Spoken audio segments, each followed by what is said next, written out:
महाराज चंदूलाल का कल महाराज ने फरमाया था कि विश्वामित्र वशिष्ठ मुनि का दृष्टांत दिया था कि वशिष्ठ मुनि भी गृहस्थी जीवन करते थे और विश्वामित्र वैराग ले रखा था।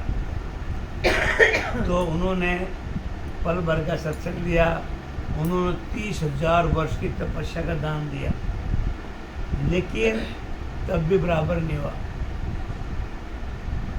कबीर साहब ने कहा, सत्संग की आधी घड़ी तप के वर्ष 1000 फिर भी बराबर ना हुए, इस पे करो विचार। सत्संग इतना भारी है कि 30,000 वर्ष के तपस्या से पल भर का भी सत्संग भारी था। शेष जी महाराज के पास गए, तब हजारों वर्ष की तपस्या लगा ली, धरातल हिल गया। जब पल भर का सत्संग लगाया तो धरातल ऊपर उठ गया। तो कल महाराज ने, सुखराम जी महाराज ने वशिष्ठ मुनि विश्वामित्र जी का बताया, प्रहलाद भगत का बताया। बार बार महाराज ने ये फरमाया, महाराज ने फरमाया आप गृहस्थी जीवन हो या बैराग हो, ये कोई मायना नहीं रखता। सुखराम जी महाराज ने फरमाया, मायना करता है राम की भक्ति। कोई किसी भी धर्म का हो, किसी भी जाति का हो, ये भी मायना नहीं रखता। मायना रखता है राम की भक्ति। महाराज ने बार बार ये फरमाया, आप गृहस्थी में रहो कि बैराग में रहो, लेकिन राम की भक्ति नहीं की तो व्यर्थ है। क्योंकि वशिष्ठ मुनि जी भी गृहस्थी जीन थे, कबीर साहब भी गृहस्थी थे, गुरु नानक जी भी गृहस्थी थे, और विश्वामित्र कितने महाराज ने दृष्टांत दिया। गुरुकुट ऋषि का भी दिया, कल मुनि का भी दिया, कल 3 कन्याओं का दिया, गऊओं को दिया। वो ऋषि जा रहे थे 68 तीर्थ करने के लिए, तो 3 गौएं आई, राजा से पूछा गंगा कितनी दूर है, कितनी बार सुनी है। तो महाराज ने वो 3 गौएं कन्याएं बन गई, कोई स्नान करा रही है, कोई जल ला रही है, कोई घर में बुहारी कर रही है। तो ऋषि ने तो उधर ही कमंडल फेंक दिया और राम की भक्ति में लगे। राम की भक्ति में इतनी ताकत है, कहीं जाने की, परपंच करने की महाराज फरमाते हैं कहीं जरूरत नहीं है। न तो गृहस्थी जीवन छोड़ने की जरूरत है, न बैराग लेने की जरूरत है। राजा चंदू के संवाद में सुखराम जी महाराज ने बड़ा व्याख्यान किया है, परमात्मा की भक्ति से बढ़कर कोई भक्ति नहीं है। ये मानव देह शरीर में, महाराज ने ये भी लिखा है, राजा चंदू, मानव शरीर बेकार है जब तक तू परमात्मा की भक्ति नहीं करता है। तो ये परमात्मा ने ये शरीर इसलिए दिया है परमात्मा की भक्ति को। दुखी इंसान कैसे रहता है कि हम सुखों की भाग दौड़ में घूम रहते हैं। दुखों का कारण क्या है संसार में? इच्छाएं, आशा, तृष्णाएं लगी रहती है। इच्छाएं छोड़ दो, दुख अपना आप हट जाएंगे। इच्छा ही है दुखों का घर। इंसान को दुख है ही नहीं दुनिया में। सुख दुख तो आते जाते रहे, मरना, जीना, हरी बीमारी, ये चलता रहेगा। ये तो संतों ने ऐसा फरमाया, सूरज उदय होता है, सूरज छिपता भी है, दिन रात चलते रहते हैं। ऐसे मानव शरीर में सुख दुख चलते रहते हैं, लेकिन बगैर चाहे जो दुख हम लेके बैठे हैं उसके गुनाहगार हम ही हैं, क्योंकि परमात्मा की शरण में नहीं जाते। बार बार महाराज ने फरमाया, कोई तन दुखी, कोई मन दुखी, कोई धन के बगैर उदास, थोड़े थोड़े सब दुखी, सुखी राम का दास। महाराज फरमाते हैं, एक बार विश्वास तो करो मेरे ऊपर, मेरी शरण में तो आओ, मेरे पे भरोसा तो करो, दुख अपने आप निवारण हो जाएगा। तो महाराज फरमाते हैं कि राजा चंदू कि मैंने इतने संतों का व्याख्यान दिया, जंगल में रहे, बैराग रहे, लेकिन जो गृहस्थ में राम जी की भक्ति किया उनका बेड़ा पार हुआ। ऋषि हुए, मुनि हुए, तपस्वी हुए, वो 84 लाख में आते रहे। उन्होंने भजन तो किया, लेकिन जब परले हुई फिर मरण जैन मानना पड़ा। तो आगे फरमाते हैं, ध्रुव प्रहलाद ध्यान बिन कियो, अर्जी राज हट कर दियो, घर में नाम कबीरा भाई, सकल भेष में फिर दुआई। महाराज ने फरमाया, ध्रुव जी व प्रहलाद जी ने वन में जाकर ध्यान किया, परमात्मा ने हट करके राजा बना दिया। कबीर जी ने घर में भक्ति भजन किया। कबीर साहब गृहस्थी जीवन थे, अब वो थे तो कि समझदार थे, लेकिन ऐसे कहते हैं मोमडन था, लेकिन जुलाहा को मिला गंगा के किनारे। तो महाराज ने फरमाया, अरे कबीर साहब घर में ही भक्ति भजन किया था, सभी वेशधारी उनके ज्ञान की महिमा करते हैं, यही दुआई फरमा। कबीर साहब इतने भारी संत हुए, इस दुनिया में जगह जगह आज समुदाय में उनका उदाहरण देते हैं। कबीर साहब जैसा कोई संत नहीं हुआ, और वो गृहस्थी जीवन थे, लेकिन उनकी गुणवत्ता क्या थी, वो 24 घंटे राम का भजन करते थे। अब राजा क्या फरमाते हैं, ऊंच नीच को कारज को है, सूत कथा सनकादिक मोहे, ओ स्वामी जी मोहे भरम मिटाओ, गिरह त्याग समता कर जाओ। राजा चंदू ने पूछा सुखराम जी महाराज से, आगे ऊंची नीची जाति का कोई कारण नहीं है। राजा चंदू ने कहा, महाराज इस भक्ति में क्या जाति ऊंची और नीची का कोई कारण तो नहीं है। सनकादिक ऋषि सूत जी, रैदास कौन था? रैदास बहुत निम्न जाति का था। वाल्मीकि कौन था? चमार था। वाल्मीकि कौन था? भील था, सरगरा था, चोर था, डाकू था, बेईमान था, मरा करता था। और उन्होंने कई हजारों वर्ष पहले रामायण जी की कथा लिख दी। ये सब राम जी का प्रभाव है। तो महाराज फरमाते हैं कि ऊंची जाति नीच जाति का कोई कारण तो है क्या? सनकादिक ऋषि सूत जी की कथा सुनने हमेशा जाते थे। राजा ने कहा, हे स्वामी जी, आपने मेरे भरम मिटा करके गृहस्थ त्याग को बराबर बता दिया। राजा ने सुखराम जी महाराज को हाथ जोड़ के प्रार्थना की, हे महाराज, हे स्वामी जी, आपने मेरे भरम मिटा दिए। क्या गृहस्थी क्या त्याग, इसको बराबर बढ़ा दिया। गृहस्थी जीवन से बड़ा कोई गृहस्थी जीवन है ही नहीं। इसमें परमात्मा का भजन, संसारिक जीवन की पालन पोषण, अपने परिवार का पालन पोषण, महाराज ने फरमाया गृहस्थी जीवन से बढ़ के कोई भी जीवन नहीं भक्ति का। ये डबल काम है, भक्ति भी और संसारिक जीवों का भी पालन पोषण। अब तुम काज हमारो कीजिए, सतगुरु होय कर दीक्षा दीजिए, कर प्रणाम चरण गे लिया, सतगुरु हाथ शीश पर दिया। राजा ने चरण कमलों में प्रणाम किया। सुखराम जी महाराज के इतने प्रश्न किए, इतने उत्तर किए। महाराज ने कितनी साखियाँ लिख दी? 150 साखियाँ लिख रखी हैं। अब राजा चंदू को समझ में आ गया। राजा चंदू ने सुखराम जी महाराज के चरणों में चरण वंदना किया, प्रणाम किया। हे सतगुरु जी ने विधि से भजन करना बताया और वो धन्यता किया। हम धन्यता देते हैं, अब मोक्ष के दाता की धन्य है। कितनी धन्यता देते माँ सुखराम जी महाराज को। सुखराम जी महाराज ने अपने गुरु जी को धन्यता दी थी। धन्य हो महाराज, आपने मोक्ष गति को पहुँचा दिया, आपने जीवों की गति कर दी। कितनी धन्यता देते हैं। वो परम दयालु हैं, वो अनंत सुख सम्राट हैं। महाराज ने फरमाया, सतगुरु जी ने विधि से भजन करना बताया, यही हाथ शीश पर देना है। संतों ने ऐसा फरमाया, गुरु को अपना बना लो, सतगुरु की शरण में जाओ, जगह जगह दुखड़े नहीं पड़ेंगे, जगह जगह चरण वंदना नहीं करनी पड़ेगी, जगह जगह धक्के नहीं खाने पड़ेंगे। सतगुरु ने जब हाथ पकड़ लिया तो निडरता से परमात्मा का भजन करो।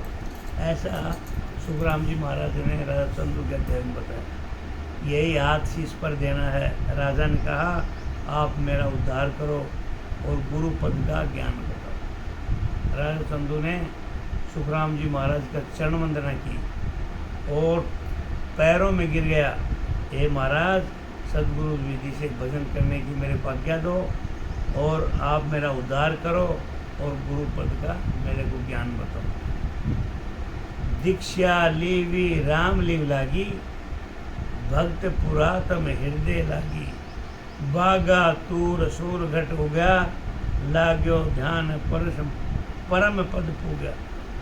राजा के सांसों सांस में भजन करना शुरू करते ही लिवबंद भजन हो गया। अब महाराज ने इस अध्याय में फरमाया कि राजा चंदा को तो तलब तो था, एक पल पर क्यों, उसका ज्ञानी तो था, वो ऐसा संत था, परमात्मा राजा था, राजा का मालिक था, रजवाड़े का, लेकिन भक्ति में बड़ा लीव रखता था, भक्ति में इतना तल्लीन थे।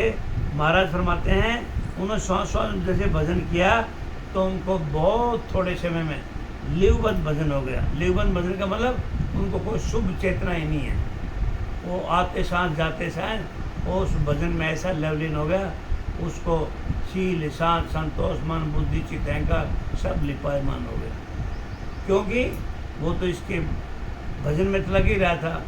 लेकिन एक बार दिमाग में ऐसी बैठ गई, अगर राम की भक्ति के बगैर ये जीवन निरर्थक है, ये राजपाट निरर्थक है, जो है राम की भक्ति में है।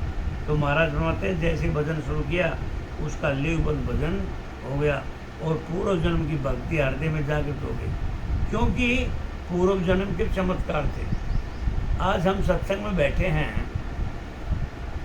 कि कितने जन्म लेने पड़ेंगे, पिछले जन्म के किरे हुए कर्म तो थे, सत्संग में जब भी आए हैं। संतों ने तो ऐसा फरमाया है, सत्संग उसी को मिलता है जिन्होंने पूर्व जन्म में कोई अच्छे गति की होगी, सत्संग गए होंगे, परमात्मा की शरण में गए होंगे। परमात्मा की शरण के बगैर, परमात्मा के आशीर्वाद के बगैर आप सत्संग में नहीं बैठ सकते। संतों ने ऐसा फरमाया है, ये पूर्व जन्म के संस्कार थे, जो कर्म किए हुए थे, इसलिए सत्संग से जुड़े, नहीं तो सत्संग से नहीं जुड़ते।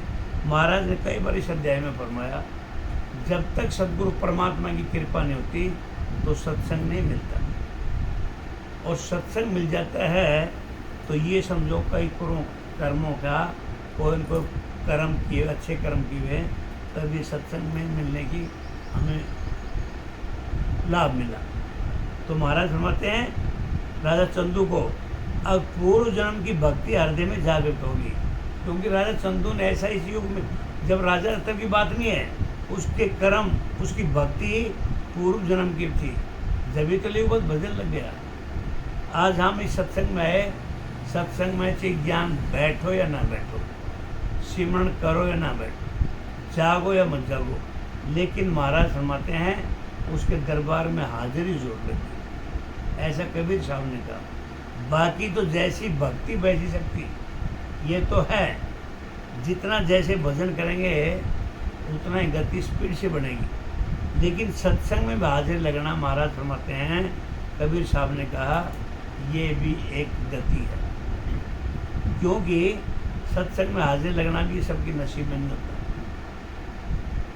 तो महाराज फरमाते हैं पूर्व जन्म की भक्ति हृदय में जागृत होगी। राजा चंदू को शब्द की ध्वनि सारे शरीर में होने लगी, सारे शरीर में राम राम का अनुभव होने लगा, अनुभव ज्ञान रूपी सूर्य का प्रकाश हुआ। महाराज फरमाते हैं अनुभव ज्ञान रूपी सूर्य का प्रकाश हुआ, केवल पद में ध्यान लगकर आनंद पद की प्राप्ति होगी। महाराज फरमाते हैं भक्ति में इतने लीन हो गए कि उनको आनंद पद की प्राप्ति हो गई, क्योंकि पूर्व जन्म भक्ति थी उनके पास। नहीं इतने थोड़े समय में लिवबंद भजन नहीं होता, कई कई वर्ष बीत जाते हैं, कई कई महीने बीत जाते हैं, लेकिन महाराज चंदू राम जी क्या थे, राजा दशरथ के बेटे वशिष्ठ मुनि जी ने उनको गुरु नामा दिया, गुरु ज्ञान दिया, राम जी की भक्ति में लगे। बहुत थोड़े समय में सृष्टि हिल गई थी और राम जी की भक्ति में लगे थे। तब दानव लोग आकर के, महाराज ने वाणी में लिखा है, दानव आकर के हाथ जोड़ने लगे कि भगवान रामचंद्र को भक्ति सटाओ, हमारा कल्याण कौन करेगा देवता। तब उन्होंने भक्ति छोड़ दी थी। ऐसे ही राजा चंदू ने भक्ति की, बहुत थोड़े समय में लिवबंद भजन हो गए। ये कर्मठ लीनता, एक भाव होना और पूर्व जन्म की भक्ति का प्रभाव, तब ऐसी भक्ति जागृत होती है। करनीहीन शीश जो हुई, आप समान करे गुरु सोई, अब तुम कहो करूं गुरुदेवा, तन मन लिया करूं मैं सेवा। जो शिष्य सत शब्द की भक्ति करना नहीं जानता, महाराज फरमाते हैं राजा चंदू को, जो शिष्य सत्शब्द की भक्ति करना नहीं जानता उसे सद्गुरु विधि बताकर अपना बराबर बना दे लेते हैं। कोई शिष्य सत्संग में चला गया, सुखराम जी महाराज फरमाते हैं, और सत्शब्द की भक्ति करना नहीं जानता। अभी भक्ति है क्या, सत्संग है क्या, सद्गुरु महाराज है क्या? लेकिन महाराज फरमाते हैं ऐसे सद्गुरु, ऐसे गुरु वो सद्गुरु विधि से बता करके अपना ज्ञान दे करके वो सद्गुरु अपना जैसा बना लेते हैं। कई बार पता कबीर साहब ने कहा, सुखराम जी महाराज ने फरमाया, गुरु ऐसा होना चाहिए जो शिष्य की दशा और दिशा बदल देते हैं। सद्गुरु एक ही शरण में जाने से शिष्य को अपना जैसा बनाते हैं। जबकि शिष्य अज्ञान था, अज्ञान रूपी अंधेरे में डूबा हुआ है, लेकिन उसका भाव है भक्ति का, उसका भाव है सत्संग का। तो महाराज फरमाते हैं सद्गुरु महाराज की शरण में आने से शिष्य को अपना जैसा बना लेते हैं। कब बना लेते हैं? सद्गुरु विधि से भजन करवा करके। ये सद्गुरु महाराज की कृपा है, वो सब परमपिता परमात्मा की कृपा है। लेकिन महाराज फरमाते हैं तुम भाव बनाओ, तुम चिंतन करो, चिंता मत करो। चिंता करने वाला तो मैं बैठा हूँ, तुम्हारा काम है खाली चिंतन करना। तो महाराज फरमाते हैं सद्गुरु विधि से भजन बताकर वो अपने बराबर कर लेते हैं। हे गुरुदेव, आप जो आज्ञा देंगे वही मैं धारण करूँगा। राजा चंदू ने कहा, हे गुरुदेव जी, जो आप आज्ञा देंगे, सुखराम जी महाराज को फरमा रहे हैं, आप मुझे आज्ञा देंगे वही धारण करूँगा। तन मन से आपकी मैं सेवा भी करूँगा। सेवा क्या होती है? शिष्य को गुरु जी के पास जाना। असली गुरु जी की क्या पहचान होती है? शिष्य की कोई सेवा नहीं चाहता। गुरु जी ये चाहते हैं मेरा शिष्य परमात्मा की इतनी भक्ति करे, इस बहुसागर से पार उतर गए, यही सेवा है। ऐसे सदगुरु गुरु नहीं है। ये पैर दबाना, धनलक्ष्मी चाहिए, बंगला चाहिए, कोठी चाहिए, ऐसे असली सतगुरु की, असली गुरु की पहचान ये है गुरु के बताए हुए ज्ञान को धारण कर लेना, परमात्मा की भक्ति कर लेना, भवसागर से पार उतर जाना। यही गुरु का ज्ञान देना है, यही गुरु की सेवा है। गुरु को पैसा देने की जरूरत नहीं है, वो गुरु नहीं है पैसे लेने वाले। दोनों तो महाराज फरमाते हैं, महाराज वो राजा चंदू ने कहा, मैं तन मन धन से आपकी सेवा करूँगा। सेवा का मतलब मैं सद्गुरु विधि से भजन करूँगा। गुरु जी को यही चाहिए, मेरा शिष्य सद्गुरु विधि से भजन करता है, और कुछ नहीं चाहिए गुरु को। तो परमात्मा ने दे रखा है, शिष्य क्या देगा? असली गुरु की पहचान है ये। अगर मेरा शिष्य परमात्मा के भजन में लग गया, साचा सतगुरु शीश को कर ले आप समान। महाराज फरमाते हैं साचा सतगुरु शीश को अरे कर ले आप समान, दूजा गुरु सुखराम कहे कनफू कारा ज्ञान। सच्चे सदगुरु शिष्य को अपने बराबर कर लेते हैं। महाराज फरमाते हैं जो सच्चे सदगुरु हैं, ये संसारिक और कनफूका, ये तरह तरह के महाराज ने फरमाया, सच्चा जो सदगुरु है शिष्य को अपने बराबर बना लेते हैं। महाराज फरमाते हैं कि दूसरे गुरु करनी और कर्मों में लगाए रखते हैं। जो दूसरे गुरु हैं संसारिक करनी कर्मों में जो लगाए हुए हैं, तीन लोग की भक्ति में लगाए रखते हैं। महाराज लगते हैं यही कनफूका का ज्ञान है। जो तीन लोग से भवसागर को पार नहीं करते, ऐसे गुरु की शरण में जाने से उनको कनफूका गुरु बताया है। महाराज फरमाते हैं सच्चे सदगुरु तो वह हैं जो इस भवसागर से पार उतार दे और जन्म मन से पीछा छुड़ा दे। ऐसी सदगुरु की शरण में जाना चाहिए। इति राजा का संवाद संपूर्ण हुआ। अब है सदगुरु सत्ता को अंग। महाराज ने राजा चंदू का ध्यान पूरी वाणी का, पूरी सत्ता का अंग वो हो गया। हाँ वही है ना, वो नहीं है। अच्छा वो वाणी माता है, वो गुरुवार को पढ़ते वो, वही उसका अर्थ है। सुखराम जी महाराज ने राजा चंदू को बहुत समझाया, संसारिक जीवों को हमारे लिए कि परमात्मा की भक्ति के बगैर कुछ नहीं है। मानव शरीर बार बार नहीं मिलता। मानव शरीर एक एक सांस भी वो जा रहा है। हम नीचे पैसा गिन रहे हैं, वो ऊपर सांस गिन रहा है। आज का दिन कल नहीं आने वाला। महाराज ने चंदू को बताया कि ये गफलत में गाफिल, तू इसको सांसों को व्यर्थ मत गंवाओ, परमात्मा की भक्ति में लगाओ। महाराज ने कहीं नहीं लिखा तुम अपना दैनिक कार्य छोड़ दो, गृहस्थी जीवन छोड़ दो। महाराज ने राजा चंदू को बताया, राजा विट्ठल को बताया कि बार बार ये बताया भाई मानव जीवन मिला है, ये परमात्मा का भजन के में मिलता है। 84 लाख योनि में यदि आपको बेड़ा पार करना तो इसी से करना है, ये सबको पता है।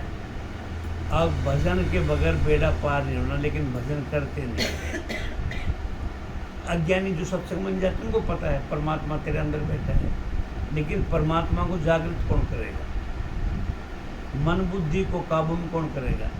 तो महाराज फरमाते हैं परमात्मा की शरण में जाइए, वो अपने आप ही सारे काम सुधार देगा। तो अभी महाराज फरमाते हैं ये जो हम गुरुवार को पढ़ते हैं सदगुरु सताकांत, उसका अर्थ है पढ़ते हैं, मैं जल्दी जल्दी कर दूं, उसको समझ लेना। सतगुरु सता न भरनी जाई, सो मन ध्यान बान की माई। गुरुवार को पढ़ते हैं ये गुरु महिमा में। सतगुरु सता शीश में आवे, अगम दे संसार चल जावे। सतगुरु सता का वर्णन मुंह से नहीं होता। महाराज फरमाते हैं सतगुरु की जो सता है, सुखराम जी महाराज का ज्ञान मुंह से कितने वर्णन करें हैं, तो महाराज फरमाते हैं इसे मुंह से कहने से कुछ नहीं होता। जैसे सैकड़ों मन ढान का कोठा भरा हुआ है, तो उसका नमूना बताते हैं। सतगुरु सता सत शब्द का शिष्य में जागृत होता है, तो हंस अगम देश यानी केवल पद आनंद पद की प्राप्ति करा लेता है। महाराज ने ऐसा फरमाया 1000 मन गेहूँ का चना का कोठा भरा है, तो और उसको 1000 मन को देखने की जरूरत नहीं है, एक सैंपल भर लो, वो 1000 मन का मोल भाव अच्छा खराब का पता लग जाता है। ये चने कैसे हैं, गेहूँ कैसे। महाराज ने लिखा सैकड़ों मन का धान कोठा भरा है। नमूना लेने वाला तो थोड़ा रहता है और नमूना पहचान देता है।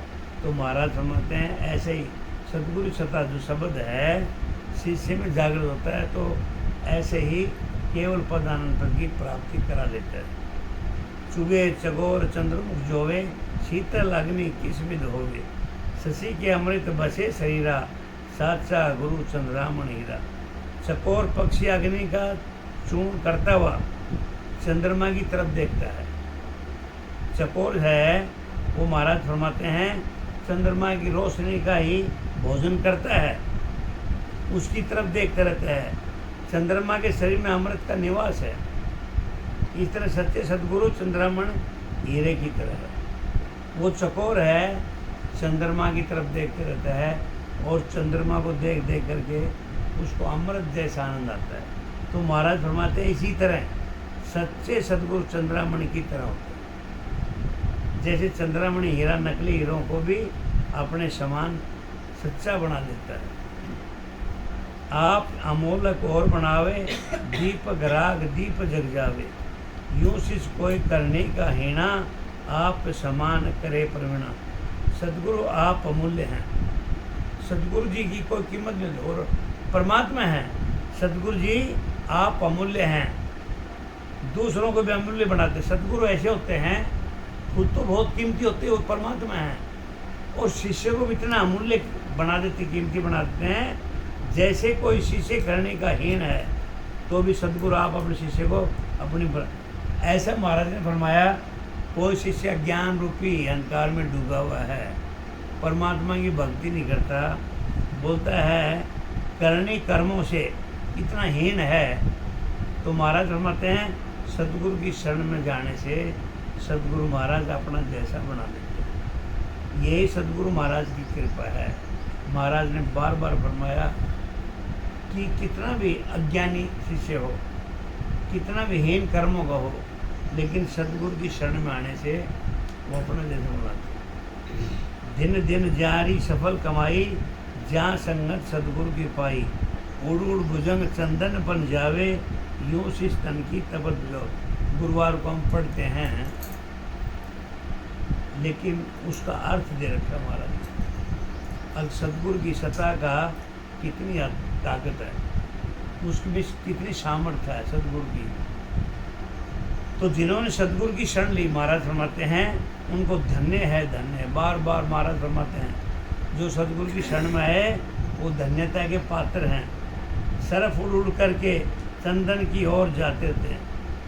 सर्प ऐसा कहते हैं, जो पुराने सर्प हो जाते हैं उनके पंख लग जाते हैं और वो उड़ उड़ के चंदन के पेड़ के गिंडली मांडली बना के लग जाते हैं, क्योंकि चंदन में महक आता है, ठंडा रहता है जो भी है। तो महाराज फरमाते हैं ऐसे ही शिष्य सतगुरु की शरण लेकर अपनी ज्वाला शांत कर लेते हैं। कोई सिर्फ को 5 चल गए तो मैं कोई तो पता नहीं इसमें उड़ उड़ के जाते हैं, हाँ उड़ को मतलब जा चल के चल जाते होंगे। हाँ ऐसा ही है, पग तो नहीं देखे, बाकी मैंने सुना है, कहते हैं, मेरे को मैंने नहीं देखा। ऐसे छलांग मार के एक दूसरे पेड़ पे चले। हाँ होता होगा, कई कई का अपन या कई दाल कई दिन का साल का हो जाए जब बताओ नहीं कैसा मन नहीं पता है। किसी बना तो वीडियो देखा है। हाँ बस सुना लेकिन दंत पड़ा।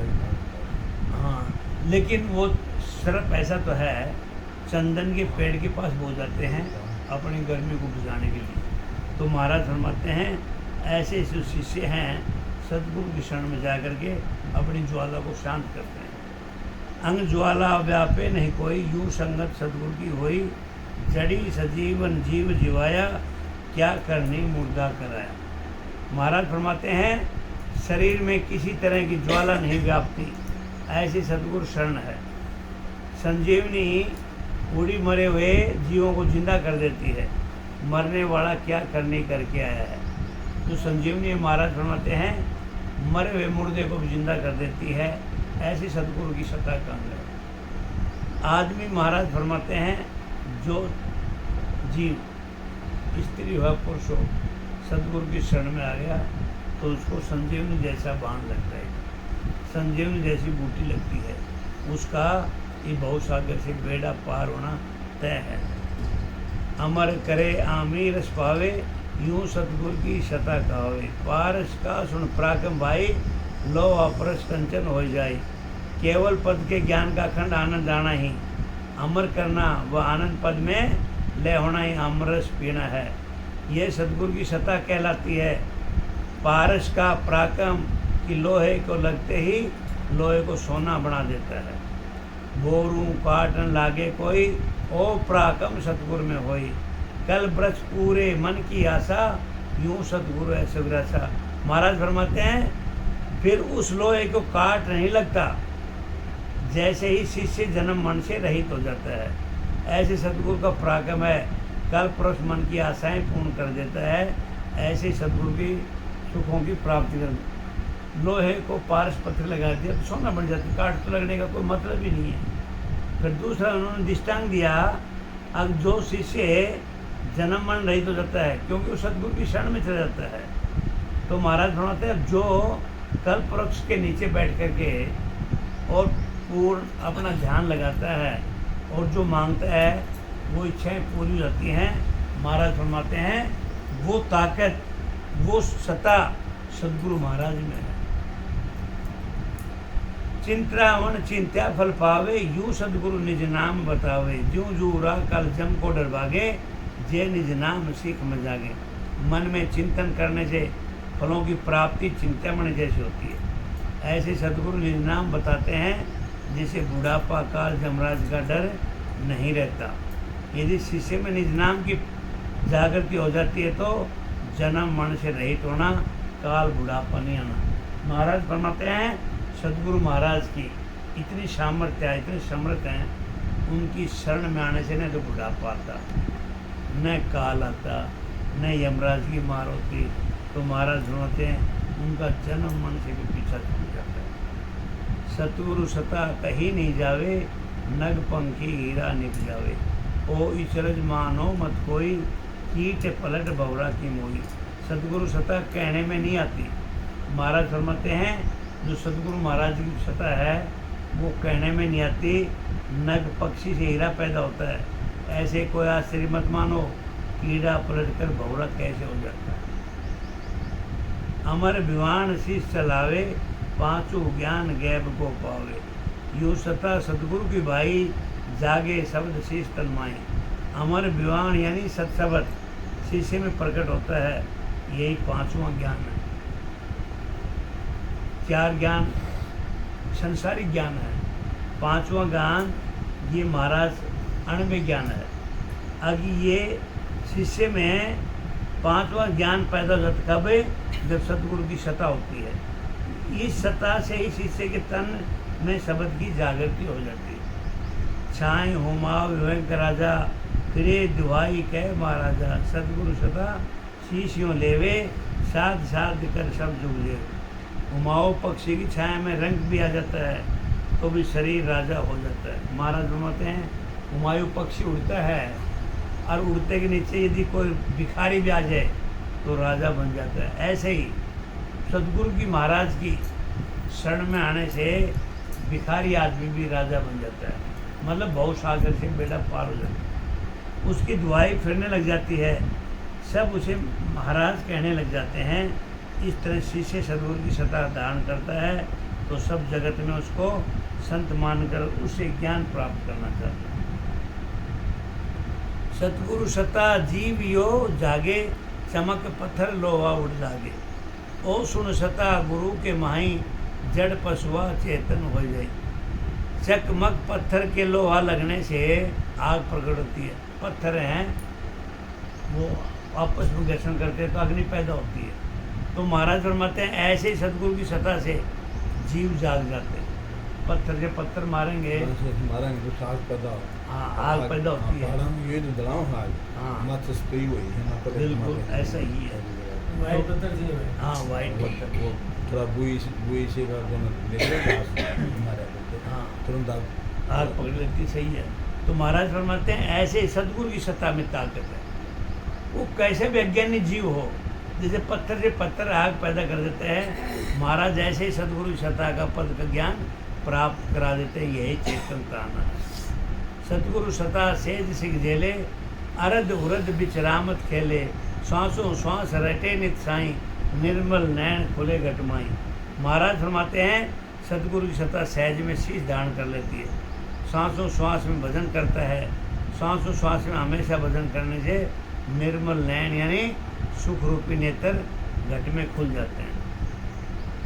ऐसा भजन करने से महाराज फरमाते हैं जो दिव्य नेत्र हैं, सुख रूपी नैन हैं, वो खुल जाते हैं और माया रूपी नैन अपना आप बंद हो जाते हैं। उगा सूर भया उजियारा, भरम करम मेटा अंधियारा। बोरू तिमर न व्यापे कोई, जिग में ज्योत उदय घटोई। सदगुरु के ज्ञान का हृदय में प्रकाश होता है जब भरम करम रूपी अंधेरा मिट जाता है। ये भरम रूपी अंधेरा तब तक रहता है जब हम सदगुरु की शरण में नहीं जाते, राम नाम का भजन नहीं करते। जब तक राम नाम का भजन नहीं करेंगे भरम में लगे रहते हैं। मंदिरों में जाओ, देखो 1000 मूर्तियाँ तो 1000 मूर्तियों पे ही प्रसाद चिपका हुआ मिलेगा। 1000 मूर्ति तो 1000 मूर्ति पर अगरबत्ती मिलेंगे। और आदमी सब जगह ऐसे करते हैं, इससे कुछ आना जाना नहीं। महाराज फरमाते हैं अब ये सब भ्रम है, ये भ्रम कर्म रूपी अंधेरा मिट जाता। कब मिट जाएगा?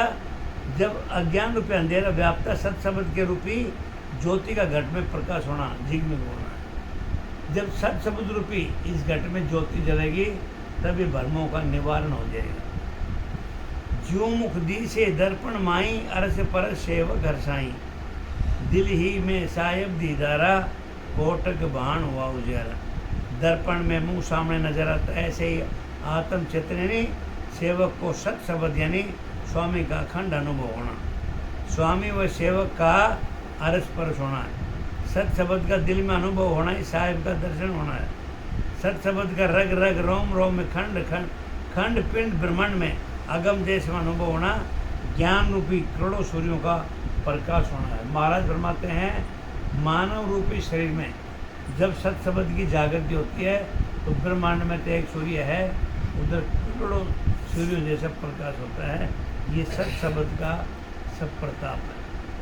कोटक बाण वाव ज्वाला दिल ही में साहिब दीदारा, अमृत बूंद जड़े कण मोती, दीपक ज्ञान दिलाम ज्योति, मनवा चवर करे मन माही, जहाँ देखूं जहाँ सदगुरु गणी। करोड़ों सूर्यों का जैसा प्रकाश हो रहा है, दिल में परमेश्वर का दर्शन हो रहा है, सदगुरु विधि से भजन होना ही अमृत बूंद मोती कण उड़ता है, सत शब्द का अनुभव होना ही ज्ञान का दीपक झिलमिल ज्योति है। घट में सत शब्द रूपी परमात्मा की सब जागृति हो जाती है, तब निज मन को अपार खुशी होती है। यही मन का मन में चवर करना, घट में सर्वत्र राम जी का दर्शन करना, सतगुरु जी की मैं बल जाई, ऐसो भे उद्यो मुझाई, तन देवल बिच आत्म देवा, निर्गुण भक्ति भजन ये बेवा। महाराज फरमाते हैं मैं सदगुरु जी की बलिहारी जाता हूँ। सदगुरु को शिष्य बार बार धन्यता देता है, जिन्होंने मुझे ऐसा भेद बताया। सुखराम जी महाराज ने विरमदास जी महाराज को बार बार धन्यता किया, धन्य हो हे महाराज, आपने मेरे को मोक्ष के चरण में रख दिया, धन्य हो मेरे को संसार रूपी भाव सागर से पार उतार दिया। वो तो सदगुरु थे ही, लेकिन ये संदेश संसारी लोगों को देते हैं। लेकिन एक मानव जी धारण करके आए, यह अवतारी पुरुष क्यों आए? संसारों का बेड़ा पार करने के लिए। वो तो अमर लोक से आए थे, लेकिन जब तक मानव जीव चोला नहीं लेंगे तब तक उनके सत्संग में कौन बैठेगा? यही तो संसारिक भ्रम है। और वो राम जी क्या है दिखाई देता। आज उसकी मूर्ति बना दो, उस पर लोग जाने लग जाएंगे, नाचना गाना शुरू कर देंगे, तो वो वही तो भ्रम है। इसलिए राम जी की मूर्ति कहीं है ही नहीं, वो तो घट घट में विराजमान है। तो महाराज फरमाते हैं सदगुरु जी मैं बलिहारी जाता हूँ, जिन्होंने मुझे ऐसा भेद बताया। शिष्य कितना सदगुरु महाराज को बार बार चरण वंदना करता है, धन्यता देता है, मेरा जीवन सफल बना दिया कि इस शरीर रूपी मंदिर में आत्मा रूपी देवता विराजमान है। यह निर्गुण निराकार की भक्ति है, इसमें भजन करने का भेद है।